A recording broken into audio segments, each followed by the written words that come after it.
recent violent assault on a woman. The authorities' failure to apprehend and prosecute him earlier is a stark reminder of the system's shortcomings. A more recent development has brought a measure of closure. The perpetrator was located and fatally shot by U.S. Marshals. In reflection, I can only express relief at his demise, and my thoughts are with the victims who suffered at his hands. TIFU by waking up. I opened my eyes this morning and remembered I did not set my alarm last night. I looked at the clock and it was a minute past what my alarm should have been. I jumped up, made coffee and wasted time on Reddit and Facebook as normal. When it was time I got drive. Today's morning mishap. I awoke to a disorienting reality. My alarm hadn't sounded. My gaze drifted towards the clock, and I noticed the time was a minute past the point when my alarm should have jolted me awake. With a jolt of my own, I sprang out of bed and began my morning routine, brewing a fresh pot of coffee and mindlessly scrolling through Reddit and Facebook. It was a habit I developed over time, and one that now seemed particularly counterproductive. As the minutes ticked by, I put on the finishing touches, packing my lunch and exchanging a quick kiss with my wife. However, as she began to stir, I was met with a gentle yet pointed remark. "Bless your heart, it's not Monday, it's Sunday." The words took a moment to sink in, and it wasn't until a few seconds had passed that my brain finally caught up with the situation. TLDR: man wakes up late, thinks it's Monday, gets a wake-up call from his wife. Did anybody else's parents turn a lot of people against you throughout your life by making you out to be a person of bad character? So many people believed it too. I had no support growing up and into the first half of my 20s because of the way my dad spoke about me to other people.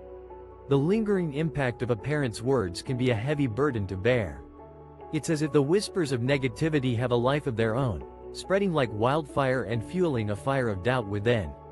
I often wonder if others have walked a similar path, where the words of a loved one have painted a picture of someone they're not. For me, the first half of my life was marked by isolation and loneliness. My grandfather's words, though often laced with malice, seemed to carry a weight that drew people in, creating a false narrative about me. As a result, I found myself facing opposition and ridicule whenever I dared to stand up for myself. I was viewed as a troublemaker, a source of problems, and a person of little worth. Has anyone else known the sting of being misunderstood and maligned by those who should have been their greatest supporters? If so, I offer my sincerest sympathies, acknowledging the pain and struggle that comes with being falsely portrayed. TLDR: the lasting impact of a parent's negative words can lead to feelings of isolation and being misunderstood. I screw with my friend's kitchen wall decor. She has big cute letters on her wall that spell out yum. I always change it to say mooey. I always laugh when I come over and it's changed back to yum, because that means she finally noticed. One day I was talking to my husband about I have a habit of playfully tampering with my friend's kitchen wall decor. It's adorned with large, endearing letters that spell out yum. I frequently alter it to read mooey, and the best part is, when I visit and find it changed back to its original state, I get to savor the satisfaction of knowing she's finally caught on. One day, while engaged in conversation with my husband, my friend unexpectedly interjected, "Yes, sometimes my father-in-law also likes to switch the letters."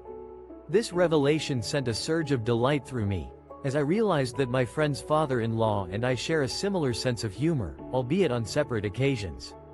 TLDR: friend's kitchen wall decor is frequently altered by multiple individuals, creating a fun and playful dynamic. My boyfriend is in prison and my dog is dead. My boyfriend got arrested 2 nights ago and he isn't being given insulin. He is type 1 diabetic.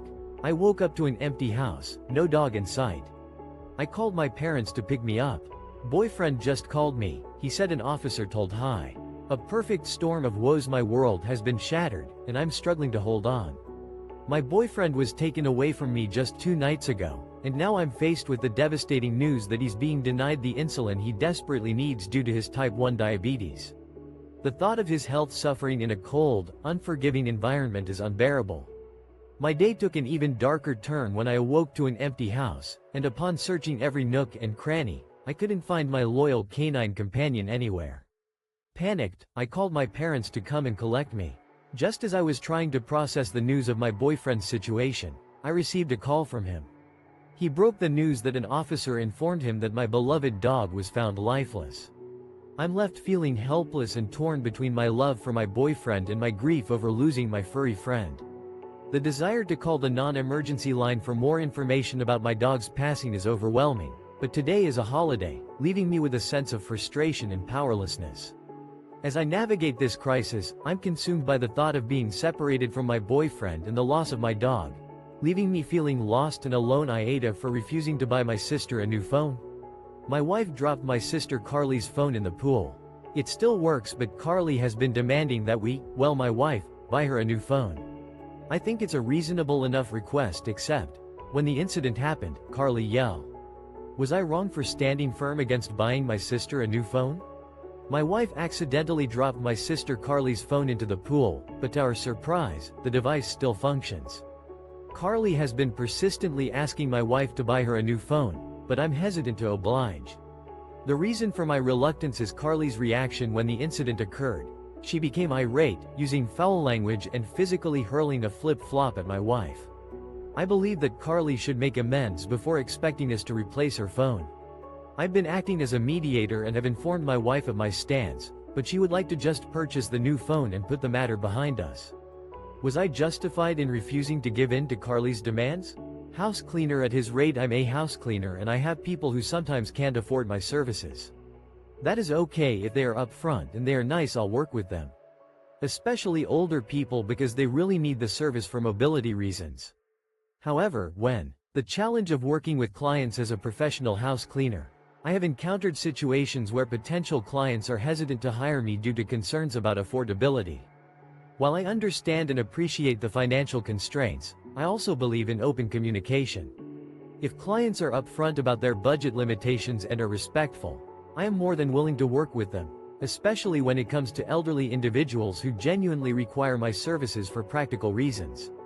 However, I must admit that it can be disheartening to work with clients who undervalue the importance of my work. A particular individual recently made the assumption that I would be earning $100 an hour, simply because I could complete his house cleaning task in a short span of 1 hour. In reality, I know of no professional house cleaner who can accomplish a thorough clean in such a brief period of time. Edit: I will be working on this story as we speak, it is still in progress. Update: if you would like to help with the story, feel free to contact me, but if you don't want to, that's perfectly fine too. You think you're using my only shaver, short and sweet. My roommate, male, likes to use my, also male, electric shaver. I've asked him to stop because I think it's gross, but I still find hairs and drained batteries. What he doesn't know is that the one I use for my face is Tuck. It seems you've been misinformed about my primary shaver, my roommate, being the avid